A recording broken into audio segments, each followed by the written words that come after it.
The views and opinions of this program are those of the hosts, guests, and callers. There is substantial risk of loss in trading futures and options, which you should carefully consider prior to trading.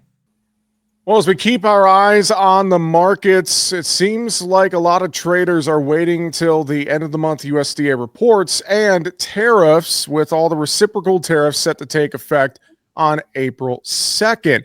But should farmers be that concerned about the tariffs and the greater impact on the markets? We want to explore that topic here today. Joining us for a conversation, Josh Hayes with Hedge Plus, based out of Wisconsin. Josh, it's good to catch up with you again. Thanks for joining us on the show. Hope all is well. Absolutely. Thanks, Jesse. And thanks for getting me on at short notice. Just something I saw out there regarding tariffs and some of the things I've seen being said.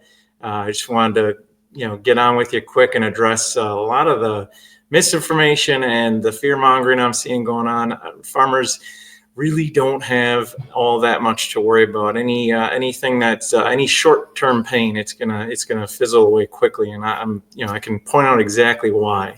Yeah, I'd love for you to dive into this, because I've heard it really from both sides. I feel like I've heard farmers who are not concerned at all. I've heard from farmers who are concerned. And, you mentioned there's a lot out there in the news cycle and the news headlines and all this back and forth. I've said it's very fluid when it comes to the tariff situation. So what are you seeing? Explain your thoughts on why this isn't necessarily something that farmers need to worry about, Josh.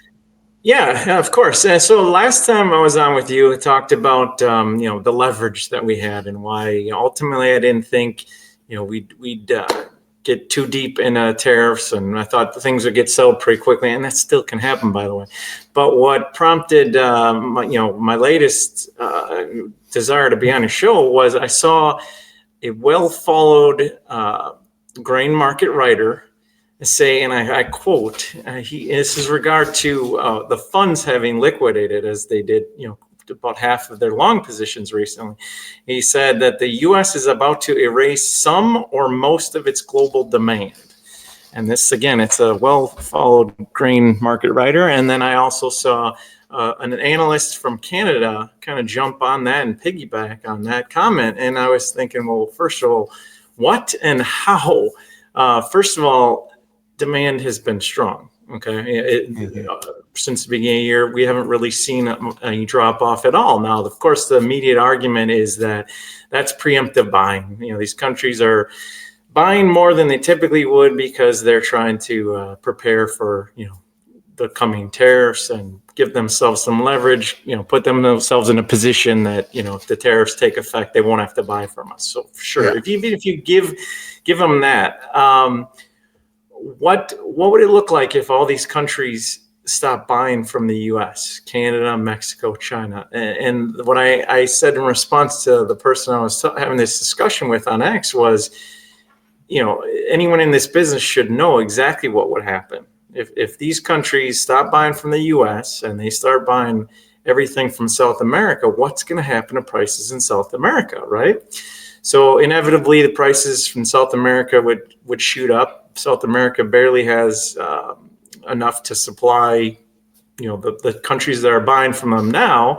You shift all that demand from the U.S. to them, they're going to have to break commitments with their current buyers, and prices are going to go up. It's actually going to hit a point where the amount that Canada, Mexico, China, any of those other countries that we're in tariff battles with have to pay, it's almost going to make more sense for them to just work out trade deals with the U.S. And this is encompassing all different kinds of things. It could be their response could be stop buying our agriculture, but in reality, Trump could be seeking trade balance with manufactured goods or, cars, steel, anything, right? So that's step one. If what would happen immediately, right? So at what point do prices in South America get so high that it makes more sense just to cut deals with the U.S.? That's the first thing that happens. And that would be very quick, right? So if these countries immediately stop buying from the U.S., which is what this writer was talking about, that's the immediate impact. So, but yeah, I can get deeper into specifically with soybeans and corn if you'd like. Yeah, no, and that's it's an interesting thought to think about and perspective because I mean, eventually, if the I've used this analogy before. If the deck chairs shift around enough and things change, someone is still going to have to get some needs met from the U.S. I would think here, corn and bean wise. I mean, talk about a little bit deeper corn, soybeans, and what some of the impacts could be there, Josh. Yeah, exactly. So with soybeans, China, just using China as the best example, right? So China needs about 110 to 120 million tons each year.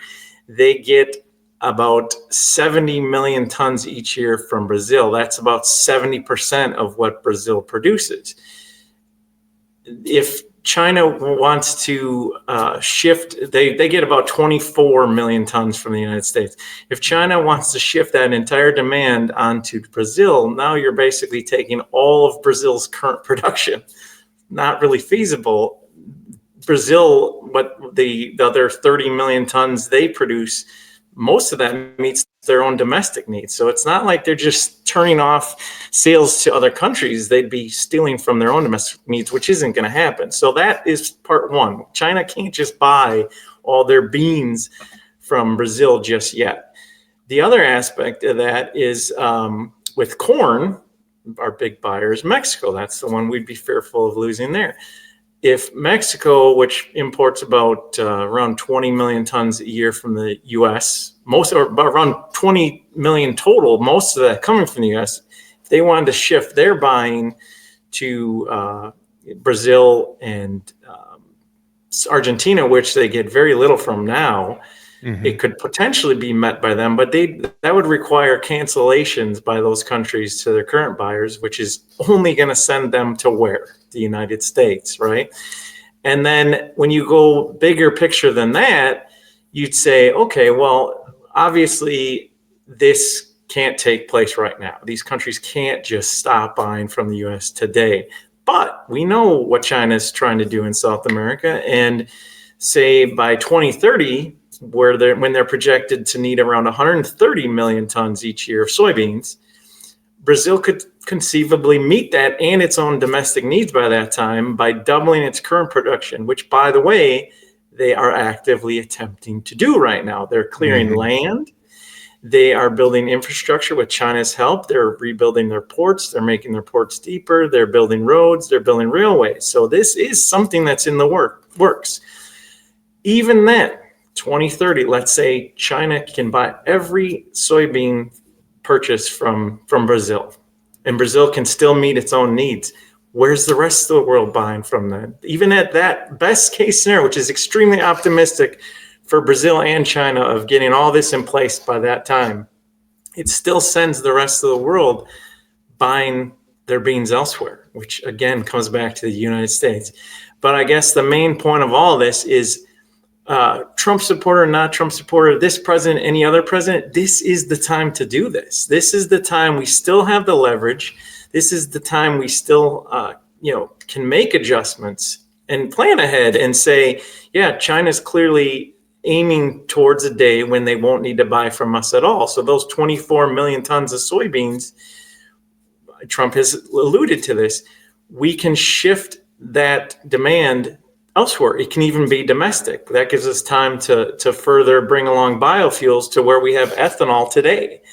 And quite easily in 5-6 years, we could make up the lost demand from China in other ways. And that's really what's going on here. So final thoughts on this. Again, I appreciate the perspective here. It's something that I think producers really need to think about in the grand scheme of all this.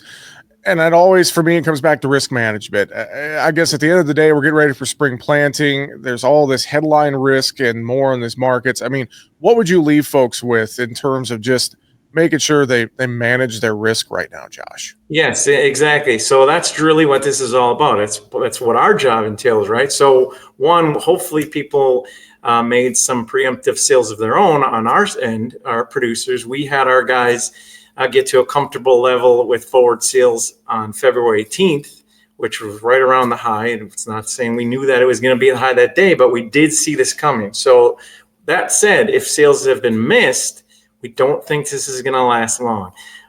Again, worst case, tariffs actually take effect and these countries announce they're going to stop buying. The reason the funds liquidated was to lower some of the risk. They didn't want to be as long as they were in the positions they were for what will be a momentary drive down of prices, all right? They don't want to be left holding the bag in that position. They're not liquidating entirely. They didn't do it at the time. And the reason is even the funds don't expect the prices to be down all that long, but they can't lose in the meantime. So they had to position themselves. So let's say the tariffs hit, the buying very temporarily happens elsewhere, prices go down. So it's really just a matter of riding it out. But these countries, especially Canada and Mexico, they face recessions almost within a week if these tariffs take effect. China is in nowhere near the position they were in 2018, so they can't withstand this very long either. Their economy is actually in somewhat poor shape. So we think it's very momentary. And not only that, but when the deck chairs get rearranged, and even when these countries come back or trade deals get made, the whiplash back is probably going to send the prices actually higher than they would have been if none of this would have happened. So it's really about giving it some time. We have no real weather premium built into the markets right now. What are the odds that no one faces any weather issues between now and July? And we think this will be well sorted out well before July. And then last point about all this is the one group of countries, I guess, that Trump is keeping at arm's length and staying on, good negotiations, nothing too nasty going on, is the EU, the European Union. And to me, that's because he knows that if these countries turn away from the U.S., the number one option to bring back immediate demand for U.S. agricultural products is the EU, because they buy a lot from South America now. So if we're on good standing with the EU, and the EU actually announced that they were going to put off their retaliatory tariffs until mid-April, and a lot less contentiousness going on there, that makes total sense, because they would be the ones who would probably jump in first and start buying our products at a discount. But again, I think that discount would be short-lived. A lot of things to think about and keep in mind. And Josh, I know if folks want to reach out to you guys for a conversation there at Hedge Plus, they could find you easily online, social media, YouTube, etc. How could folks get in touch? Definitely follow us on X. We put out a lot. I think we put out more than anybody now on X.